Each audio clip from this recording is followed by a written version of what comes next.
It was a portrait of power and privilege, private jets, high society, exclusive parties with the future president, hobnobbing with heads of state, even royalty. I think we expect child predators to look like monsters, but really they are lurking among us. Now, nearly a year after his death, the gilded house of cards continues to fall.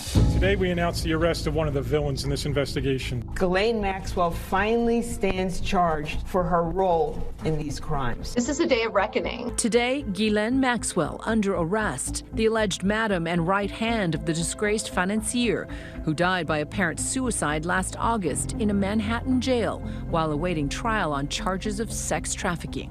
The saga of Jeffrey Epstein did not end when he died by suicide in jail. Federal prosecutors had kept on digging. The 58-year-old British socialite accused of grooming 3 unnamed teenage victims between 1994 and 97. Prosecutors alleging she assisted, facilitated, and contributed to Jeffrey Epstein's abuse of minor girls by, among other things, helping Epstein to recruit, groom, and ultimately abuse victims. The overall conspiracy and this crime of using wealth and status to lure young children, I mean, that is shocking on all levels, particularly in this case where the volume of young girls and the travel between states, the involvement of pilots and chefs and so many people knew about this that were looking the other way. Maxwell now charged with 6 counts, including conspiracy to entice minors to travel to engage in illegal sex acts, transportation of a minor with intent to engage in criminal sexual activity, and perjury. According to the indictment, Maxwell encouraged minor victims to provide massages to Epstein, including sexualized massages during which a minor victim would be fully or partially nude.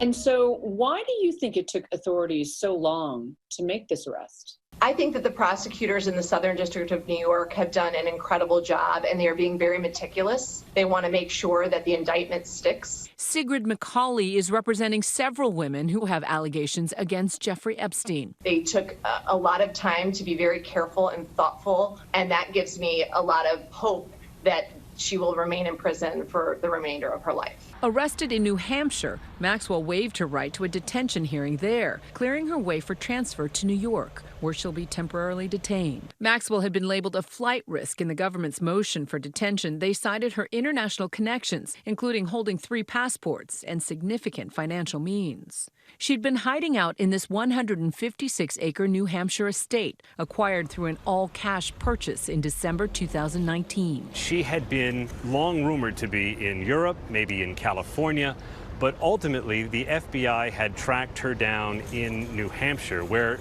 she had been living, according to the FBI, in a gorgeous home, continuing to lead a life of privilege 25 years after she allegedly inflicted this kind of abuse on minor victims. Maxwell has previously denied all allegations that she facilitated or participated in any of the sex trafficking. This morning was a very joyful and tear-filled morning. It was a wonderful moment in my journey with these survivors to be able to call them and tell them that the one person who's been out in the public without being held accountable was finally in prison. How do your clients describe Ghislaine's role in Jeffrey Epstein's crimes, and her own for that matter?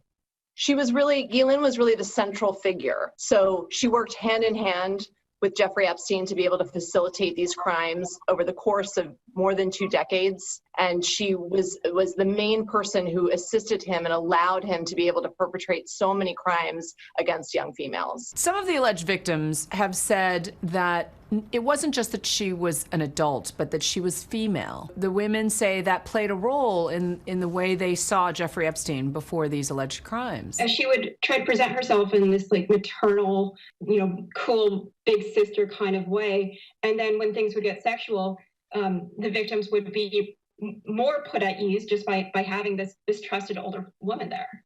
Ghislaine Maxwell first met Epstein in the early 90s. He met her through a mutual friend in New York. By most accounts, they're boyfriend and girlfriend. I mean, I use that term pretty loosely because certainly they had a very open relationship. Ghislaine was 100% the lady of the house. It was through her connections as a daughter of a wealthy publisher in London, that Jeffrey Epstein began to hobnob with the rich and famous. She was the one with the social connections. He was the one with the money.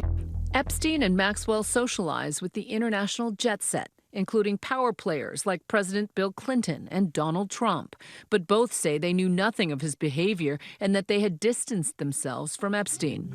But it was Epstein's relationship with Prince Andrew, son of the Queen of England, that sent shockwaves.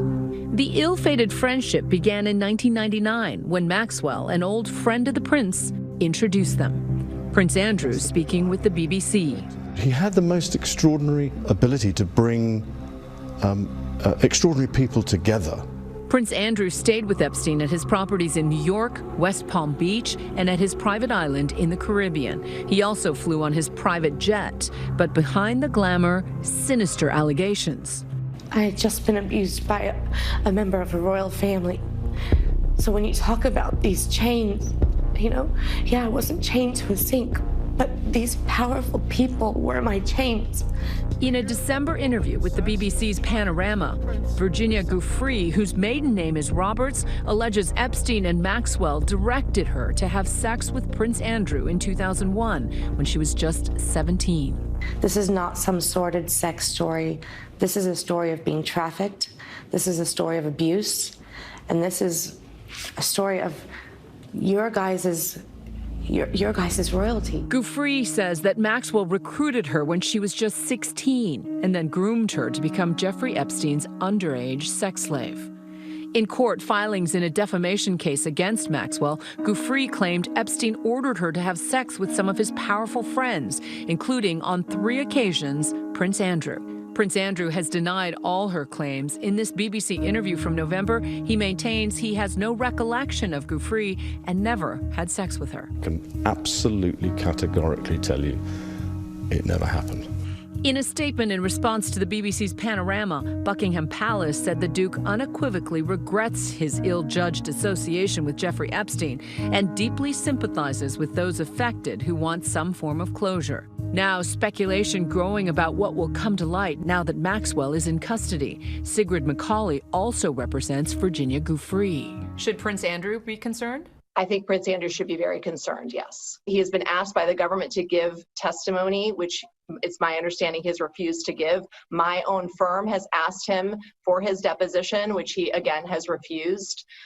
Someone who has nothing to hide would not be refusing to cooperate. When we come back, we hear from one of Epstein's first accusers. If the FBI had listened to me in 1996, there would have been no more victims. It would have prevented the massive destruction that Jeffrey Epstein caused.